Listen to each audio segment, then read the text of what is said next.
ఈ ముఖంపై నల్ల మచ్చలు ఎందుకు వస్తాయి?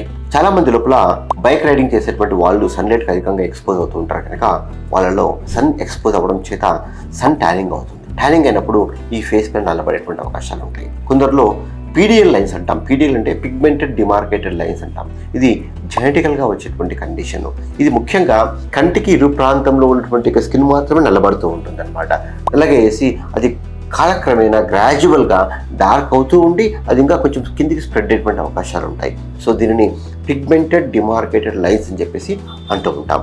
మూడో కారణం, అది సర్వసాధారణమైన కారణం వచ్చేసి ఏంటంటే మంగుమచ్చ. ముఖ్యంగా ఫిమేల్స్లో కావచ్చు, మేల్స్లో కావచ్చు.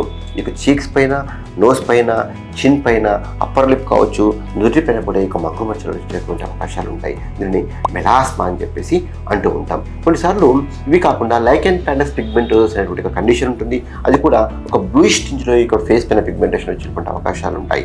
తర్వాత కాస్మెటిక్ పిగ్మెంటెడ్ డెర్మటోసిస్ అని చెప్పేసి అంటూ ఉంటాం. ఇది కూడా ఎల్పిపి లాగానే అనమాట. సో వీటన్నిటికీ కూడా సన్ స్క్రీన్ వాడుకుంటుంది. దాంతోపాటు స్కిన్ లైట్నింగ్ క్రీమ్స్ వాడుతున్నప్పటికీ కూడా సరైనటువంటి రెస్పాన్స్ లేనప్పుడు మంచి పికో లేజర్ అనే ఒక లేజర్ ఉంటుంది. పికో లేజర్తో పాటు సమ్ టైమ్స్ ఈ కెమికల్ కాంబినేషన్స్ చేసినప్పుడు మంచి ఫలితాలు వచ్చేటువంటి అవకాశాలు ఉంటాయి.